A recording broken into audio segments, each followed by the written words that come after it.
All right, ladies and gentlemen, you are welcome to another great episode on your favorite political talk show, The Truth with Ben Jokes. Now, while Obi continues to tour the country doing good and solving problems, TINUBU continues to compound the problems of Nigeria with the failures of his administration. First of all, insecurity is on a daily rise. Southwest farmers came out lamenting few weeks ago that Fulani herdsmen had taken over their farms, that famine loomed in the southwest in the coming year. Kidnappings have become a daily affair in northwest and north central Nigeria. The economy is in a mess. As we speak, the nation's reserve is terribly depleted. Why? Because TINUBU floated the naira, and after damaging the naira by floating it against the dollar, they now have to spend about 5 times more to save the naira, saying that it was collapsing badly against the dollar. And having taken too many loans, they had nowhere else to look to than the foreign reserve. The reserve is greatly depleted now. What a situation we have found ourselves in. And few hours ago, the TINUBU administration recorded another massive failure. This time around, the failure is coming in an area of the economy where Nigerians pay the highest, the power sector. Before I show you this failure and how Nigerians reacted, let me quickly show you this video. Remember 2 days ago, I told you that the APC paid a northern group to discredit the good works Peter Obi is doing in northern Nigeria. And I also told you that many northern youths have risen to defend Peter Obi and laud him for his good works. The young man in this video actually visited one of the communities that Obi gifted a borehole, and he made this video. In northern Nigeria, look at this place. Look at this place. Look at this place. The whole of this place, there's no water anywhere. No water anywhere. The people are suffering. The people have to go long distances to fetch water. And Peter Obi, on his own, decides to spend his own money to do borehole for people to be able to do one or two things. And some people are coming online. Some people are coming online to criticize him using his own. What did the leaders of northern Nigeria have done to help the people in this condition? This is too much. This is madness. If you know you can do why haven't you done something about the water situation in Nigeria? Somebody uses his own personal money to do borehole, and we are here talking. God have mercy on you. You saw that. And honestly, I never knew that these gestures from Obi would have that much impact on northern Nigeria until I saw APC and TINUBU sponsored lowlifes trying to discredit the good works. You know, it is when you are doing something good that opposition will begin to look for a way, to obstruct it. And this just goes to show how neglected some of our rural communities in Nigeria are. Look at the little things that can significantly improve their lives that they have no access to. But thanks to Peter Obi, some of these people can now drink clean water. They can now stop sharing the same sources of water with animals. And I understand how APC, TINUBU and his supporters feel. It must be so depressing to be the ruling party by mouth, while Peter Obi rules on the lips of Nigerians. A very depressing feeling, I must say. So it is okay for them to try to defame him, but they have failed even before they started. All their plans are DOA, dead on arrival. Now, let us look at this new massive failure recorded by the TINUBU administration. As a nation, we have been struggling to generate 5,000 megawatts of power. And when we generate these 5,000 megawatts, it is still not enough to go around Nigeria to give us, the amount of power supply that we need. But ever since TINUBU came in, that 5,000 megawatts, we've not even been able to generate it. It has been going down. And this time around, it has hit an incredible low. So, barely 1 week after announcing a massive increase in electricity tariffs that will see Nigerians pay the highest tariff ever in our history, the people are now being told that our power sector is witnessing arguably the worst performance in our history. What a contradiction. Look at how the papers reported it. Power generation drops 32.31% to 2,775 megawatts amidst ongoing dust raised by the new electricity tariff. At the backdrop of inadequate power supply, electricity generation nosedived to 2,775 megawatts yesterday, a 32.3% decline from 4,099.87 megawatt recorded last week.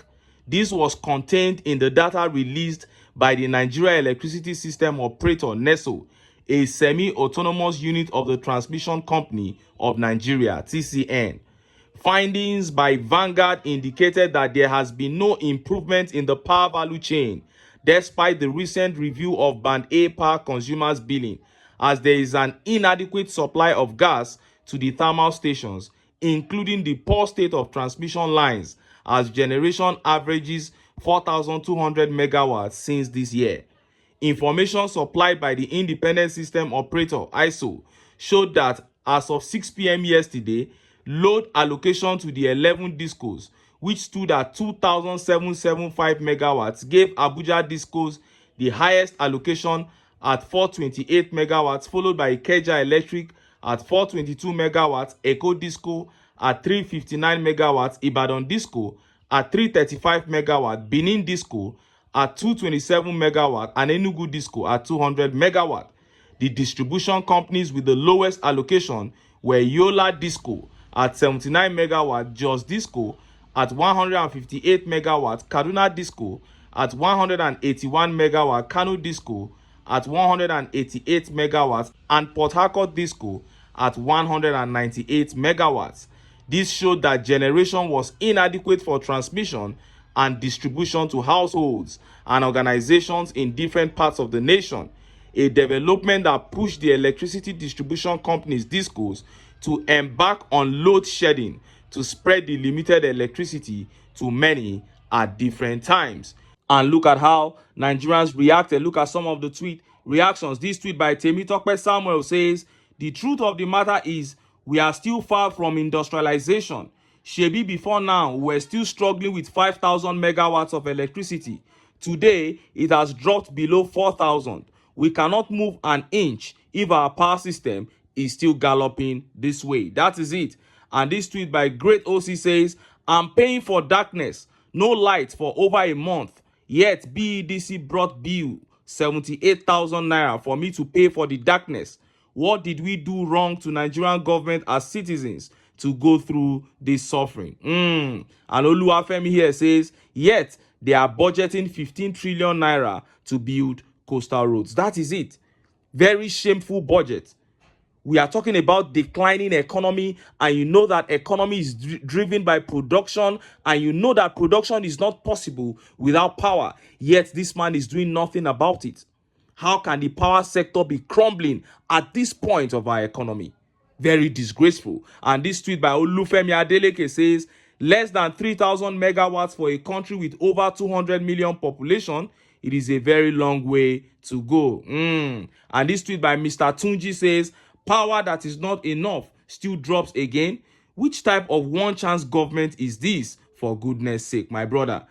It's a real one chance government. And this tweet by Kenny says, "This is a miserable country and it is looking like a curse now." My brother, it is a curse, but that curse can be lifted if we can unite and do the right thing. And this tweet by Shakoro says, "We dey see your handwork, night worker." He's actually mocking Tinubu here. Ajuri Angelale says he does not sleep. He walks round the clock. But here are the results. Darkness is the result. And this tweet here says, "There are private power plants that generate more power than the whole of Nigeria's Genco, Transco, Disco, Frisco, and any other co you want to add. You want to charge tariff like America, but generate power like one broken John Deere tractor. On your mandate, we shall dark." Now, the summary of this whole discussion is this: when you fail to plan, you plan to fail. Before the campaigns last year, Peter Obi paid a visit to Egypt. Before then, he visited 2 other countries, and the purpose of his visit was to find out firsthand how those countries were able to increase their power generation the way they did, because those countries had the kind of issues we had, but they were able to solve their problems. So he went to find out.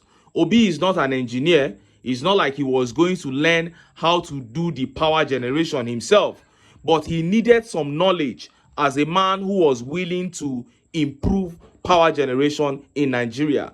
That is what we call planning to succeed. Tinubu and Atiku did nothing like that, and the result is what we are seeing today. And it is not only in the power sector. We can see the lack of planning, the confusion in every sector of the economy. Look at how policies are being reversed after irreparable damage must have been done. But then again, how do you expect them to plan when their intentions were never for good in the first place?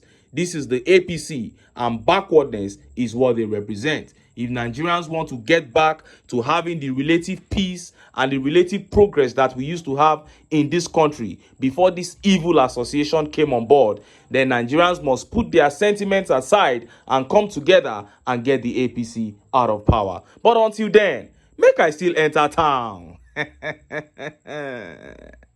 Make I go get some ogbonge political news wey una go like. Why? Because of una. Now I dey here. So don't go away. Don't go away.